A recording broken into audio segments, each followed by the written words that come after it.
नमस्कार दोस्तों। आज जो हम अध्याय करेंगे इसका नाम है नियंत्रण एवं समन्वय। आज हम इसका पांचवा और आखिरी भाग करेंगे। तो चलिए जानते हैं कि इस भाग में हम क्या जानने वाले हैं।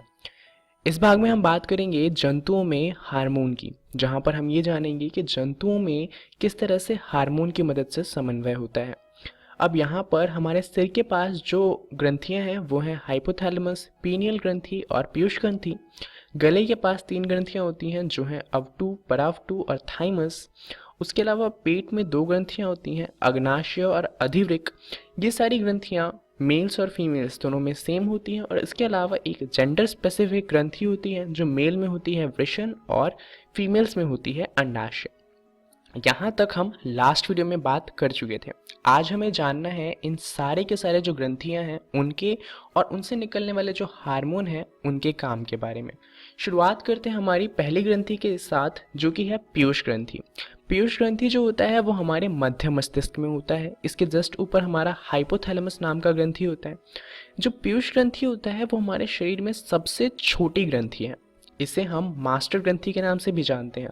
पीयूष ग्रंथि से स्रावित होने वाले हार्मोन में एक वृद्धि हार्मोन है और इसके अलावा ये जितने भी हार्मोन बनाता है उन सब का काम होता है बाकी के हार्मोन को देखना कि वो अपना काम कैसे कर रहे हैं, कितना करना है उन्हें काम और कितना नहीं करना, और इसीलिए हम इसे मास्टर ग्रंथि के नाम से जानते हैं। अब इसके बारे में अच्छे से याद रखने के लिए आप इस फोटो को याद रख सकते हैं। अब आप सोच रहे होंगे कि पीयूष ग्रंथि का और सचिन तेंदुलकर का क्या काम है।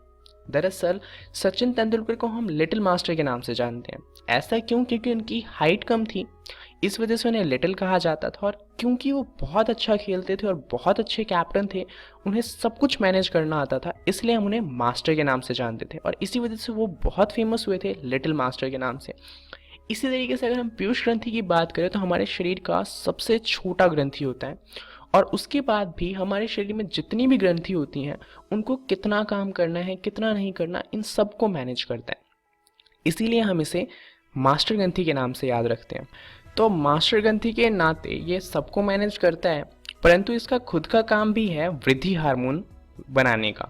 तो वृद्धि हार्मोन से क्या होता है, हाइट बढ़ती है किसी की भी। अब कई बार क्या होता है कि पीयूष ग्रंथि में किसी खराबी की वजह से हो सकता है कि वो बहुत ज़्यादा वृद्धि हार्मोन बनाना शुरू कर दे।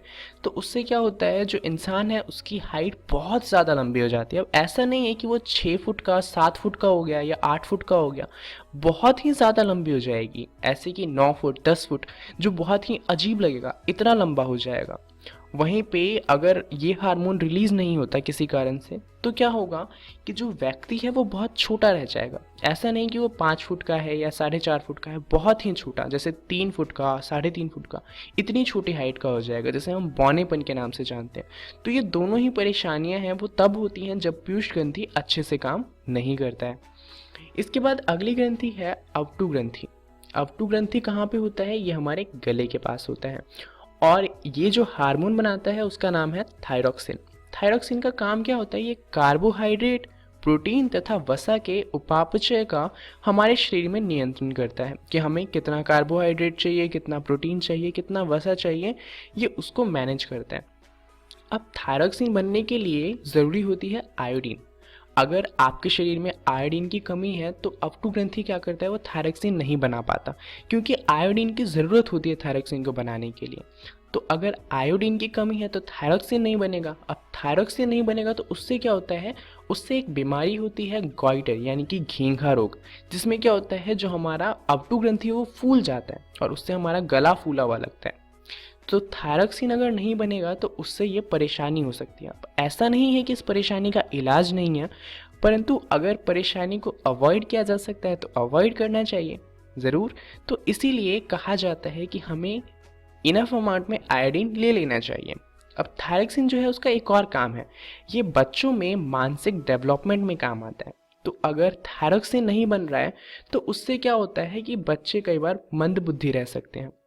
तो यहाँ पर आयोडीन लेना बहुत ज़्यादा ज़रूरी हो जाता है। अब जितने भी लोग सी के पास रहते हैं यानी कि समुद्र के पास रहते हैं और सी फूड खाते हैं जैसे कि मछलियाँ वगैरह, तो उनमें ये परेशानी होने की बहुत कम चांसेस होते हैं, क्योंकि वहाँ पर जो सी है उसके अंदर आयोडीन होता है, तो सी फूड में भी आयोडीन आ जाता है। वहीं पे जो लोग बहुत ऊंचे ऊंचे पहाड़ पे रहते हैं जहाँ उन्हें आयोडीन नहीं मिल पाता, तो वहाँ पे ये परेशानी बहुत ज़्यादा होती है। इसलिए कई बार सरकार ऐसे इलाकों में आयोडीन के इंजेक्शन भी पहुँचाती है। चलिए अब बात करते हैं अगली ग्रंथि की। तो अगली ग्रंथि है अग्नाशय। अग्नाशय के बारे में आपने पाचन क्रिया में पढ़ा होगा, परंतु यहाँ पर हमें इसके दूसरे काम को पढ़ना है।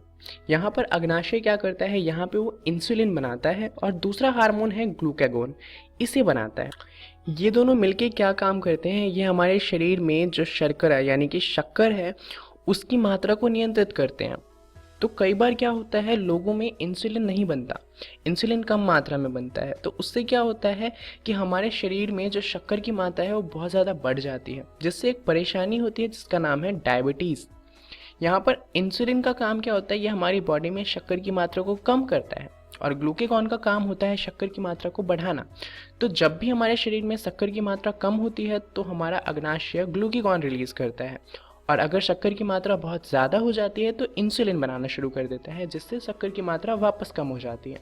तो अगर अग्नाशय इंसुलिन नहीं बनाता है तो क्या होगा कि हमारे रक्त में शक्कर की मात्रा बहुत ज़्यादा बढ़ जाएगी, और इसी परेशानी को डायबिटीज़ के नाम से जाना जाता है, जिसकी वजह से बहुत ज़्यादा इश्यू होते हैं और लोग लाइफ टाइम दवाई खाते रह जाते हैं।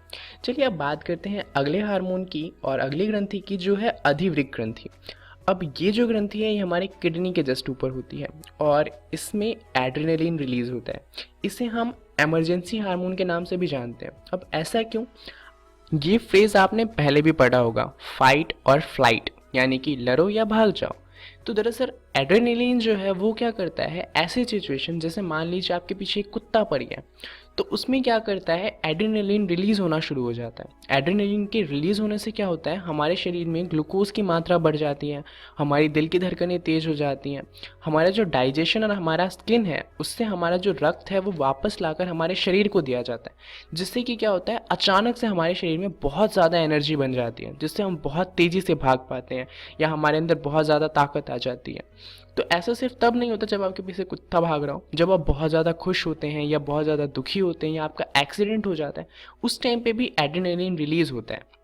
जैसे मान लीजिए किसी का एक्सीडेंट हो गया तो वहाँ पर उसे बहुत ज़्यादा पेन होना चाहिए और इतना पेन हो सकता है कि वो पेन की वजह से मर जाए, तो ऐसे टाइम पे भी एड्रेनलिन रिलीज़ होता है जो क्या करता है, उसे पेन फील नहीं होने देता, नेचुरल पेन किलर के रूप में भी काम आता है। तो इसी वजह से हम इसे इमरजेंसी हार्मोन के नाम से भी जानते हैं। चलिए अब बात करते हैं अगली ग्रंथि की, जो कि है वृषण। ये सिर्फ पुरुषों में होता है और ये रिलीज करता है टेस्टोस्टेरॉन। टेस्टोस्टेरॉन जो हार्मोन है ये क्या करता है, ये हमारे अंदर वो कैरेक्टर्स लाता है जो कि एक पुरुष में होते हैं, जैसे कि दाढ़ी का आना या फिर मूंछों का आना या फिर बहुत ज़्यादा मसल्स होना।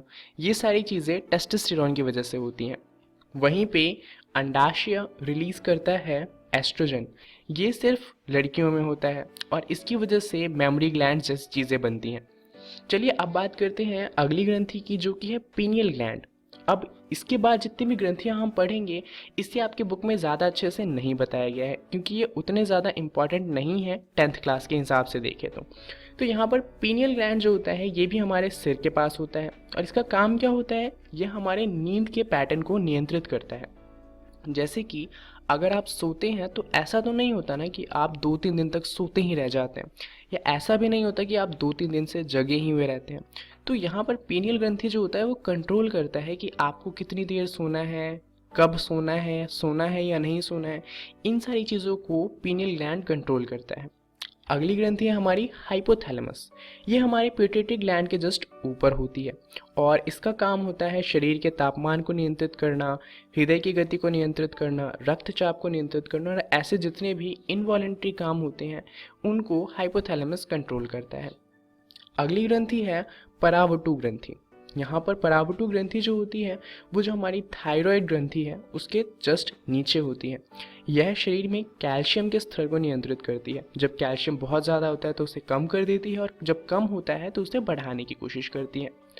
अगली ग्रंथि है थाइमस ग्रंथि। ये हमारे गले में ही होती है, गले के नीचे पार्ट में।